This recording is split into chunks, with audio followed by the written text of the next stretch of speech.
Vamos ahora con la identidad cultural y la autopercepción étnica. Este concepto de identidad cultural.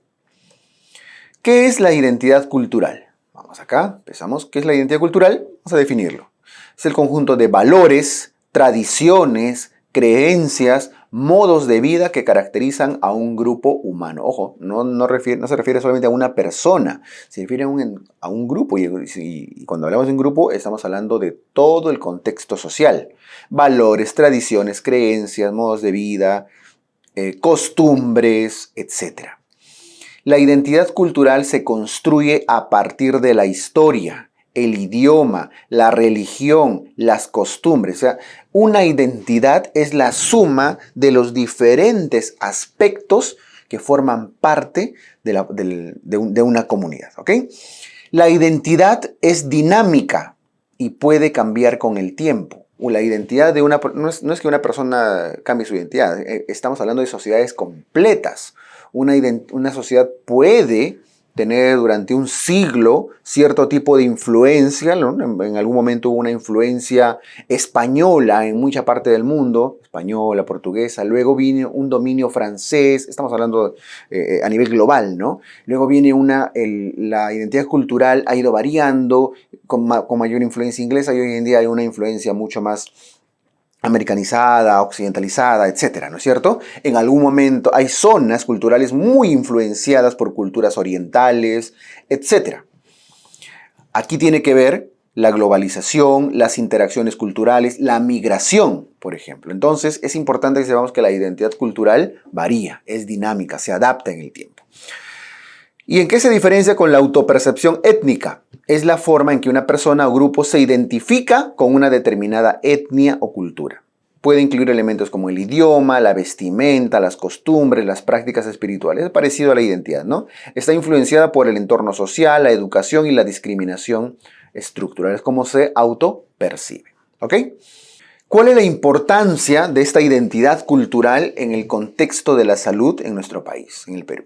En principio, debemos saber que en el Perú hay diversidad cultural. Es un país multicultural, multilingüe, con más de 55 pueblos indígenas reconocidos, entre otros, ¿no? Como un número aproximado.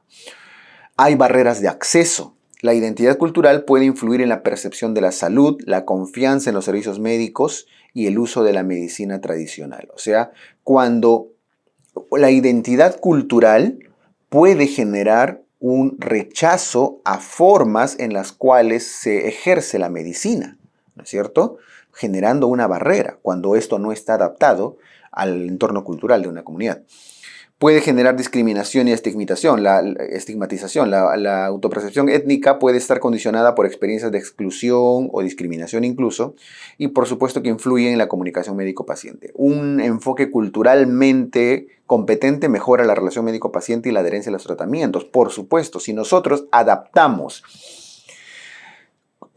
nuestra comunicación, adaptamos lo que queremos decir, la forma en la cual ejercemos medicina, a las costumbres de las tradiciones, a su manera de comunicarse y demás, va a haber, por supuesto, mayor entendimiento del paciente y una adherencia adecuada a los tratamientos. Si nosotros vamos a una comunidad que, en principio, suele manejarse en base a medicina tradicional, y nosotros le decimos, mira, esa tableta se toma 2 veces al día, durante 5 días, y tienes que tomarlo en ayunas y tal.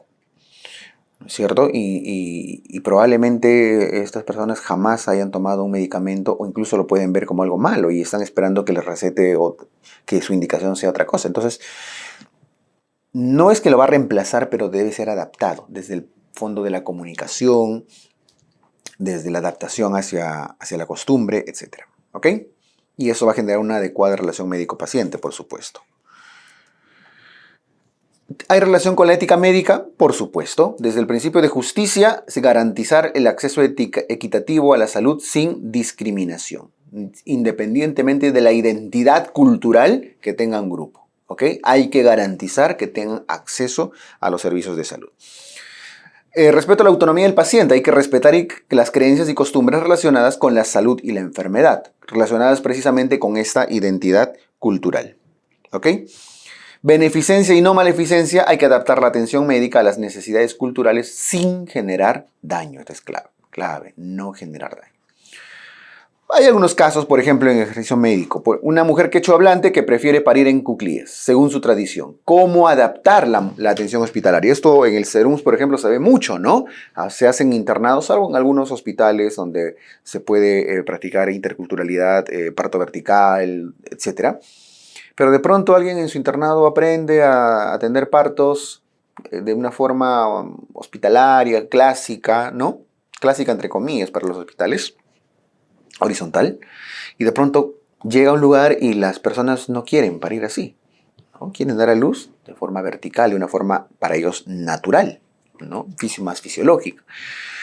¿Cómo adaptamos nuestros establecimientos de salud, nuestros hospitales en diferentes regiones para que el parto pueda ser atendido? Entonces hay que adaptarlo a la identidad cultural de la región. Caso 2. Un paciente indígena que desconfía de la medicina moderna y prefiere un curandero. ¿Cómo abordarlo sin imponer la medicina occidental? ¿Cómo ganar su confianza y empezar a generar una relación médico-paciente? Todo parte por respetar precisamente esa identidad cultural y adaptar nuestras recomendaciones, adaptar nuestros tratamientos precisamente a esa identidad.